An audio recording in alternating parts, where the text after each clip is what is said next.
तो हम लोग तो होली खेलते हुए अलग है।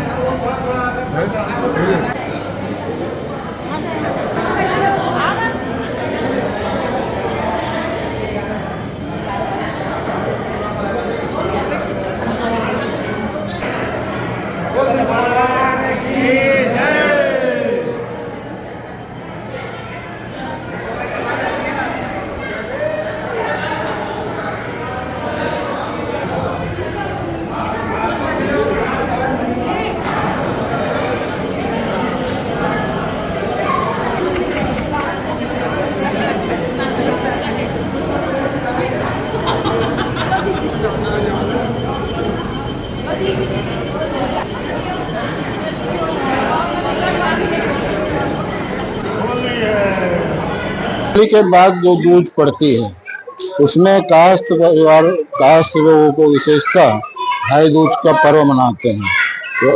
और एक भाई दूज का पर्व जो है वो दीपावली के बाद जो दूज पड़ती है उसमें मनाते हैं। वो प्राय सभी के लिए होती है, लेकिन ये होली के बाद का जो दूज का जो कार्यक्रम है भाई दूज का, वो कास्ट लोगों के लिए विशेषता है।